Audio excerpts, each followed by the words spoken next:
want to talk about, the series of events that happened. So late November, after putting in a new clutch, new differential, we're putting in some break-in miles, and right around the end of that, maybe 490 miles in, I started the car and heard an unusual knock. Now, I'd recently just started a new job, and I knew my work schedule was going to be quite busy. Working a lot of nights, just busy, busy. Busy. So, I called up my buddy Evan at Pure Performance Texas. They're the guys that built the seat bracket and harness bar that I'm running. I called him up and asked him if he's willing to take a look at the engine and, get a plan together to try and fix it. So we drained the oil, looked at the oil filter, and yeah, we saw some bronze flakes, and that normally means rod bearings, maybe even something else. So we knew that, the engine would need to be rebuilt. And then, I was scrolling through Facebook one day and find this engine, and this is the one that we picked up. Now, it's a LS6 block. It's been bored over 5 thousandths. It's got forged pistons, LS6 rods, and an ESP custom cab. Now, the person who built this short block had the intention of using it for autocross, and so he wanted the engine to rev. So that's a little bit of the background on how we ended up with this engine. Now, I am really excited to see it. I'm excited to see it get to the dyno, and I bet you guys are too.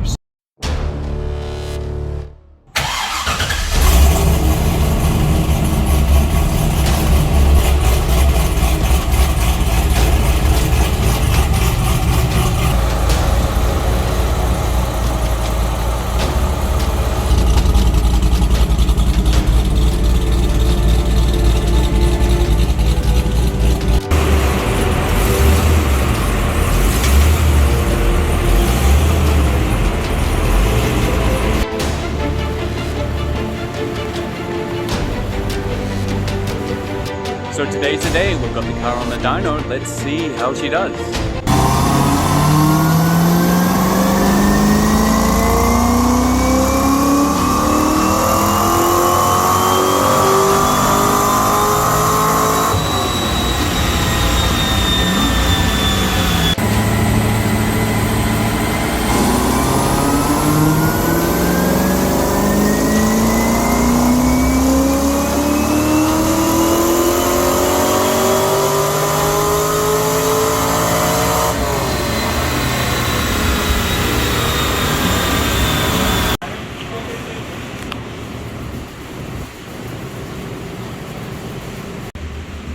Alright, Evan, so what do you think? I'm pretty happy with it. Just did 462, basically 463 to the wheels. Really happy. Yeah. I mean, all the numbers on here look good. Not getting any spark retard on there. Alright. So, do you think we'll give it one more, or are you happy with that? I'm pretty happy with that. Alright. I mean, the cam flatlines, man. So, I mean, that cam curve's pretty good. I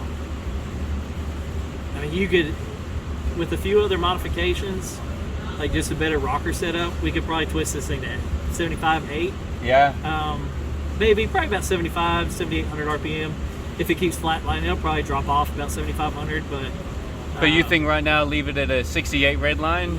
Yeah. I would shift it at 68. 68. Yeah, a few hundred RPM away from your red line, so it doesn't just pop up and hit the chip. But yeah, I mean, the logs look great. So cool, awesome. I'm happy with it. I hope you are. Oh yeah. I think it'd be a little rocket ship over what you had.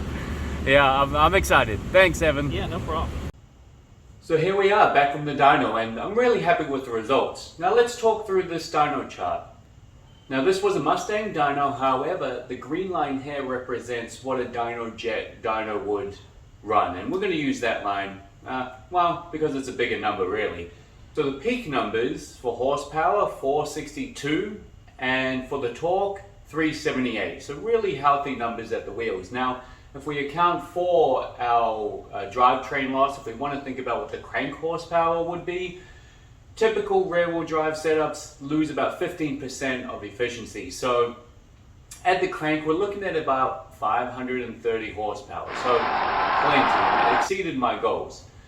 So you can see with this dyno graph, the power curve kind of starts to flatten off around 5,900, 6,000 RPM until about redline. And the reason for that being is I'm still running the stock LS6 intake and throttle body. So we are suffocating the engine to a certain degree up at the top end. So if we wanted more peak horsepower, that would be the next modifications to make. However, as I said, my goals were exceeded. So late last year we put in a C5 Z06 clutch. Now that car crank horsepower is about 505. So us being about 530, I'm happy with that number. I don't really want to go too much more. You know, it's a new clutch and I don't really want to replace it yet. As well as the clutch, we did replace the differential last year, and that is a C5 diff with upgraded C5 Z06 parts. So again, I didn't want to overpower the new clutch and the new diff that we just put in. The car is on the quick jack. Before our next track day, I've got a couple of things I need to do to it, just minor modifications. But hey, what's next? So the next track date is August 20th. I'll be out there instructing and finally get this car out on the track and we'll see how it performs. Now for me, this is a new track and it's going to be Eagles Canyon Raceway, except it's going to be in the clockwise direction. So I don't have a baseline in terms of time, but we'll see how it goes. In the meantime, the next video, I'm probably going to do a build breakdown of the car. So stay tuned, don't forget to like, comment, subscribe to the channel if you're finding this stuff entertaining. Other than that, we'll see you in the next one. Thanks for watching, bye.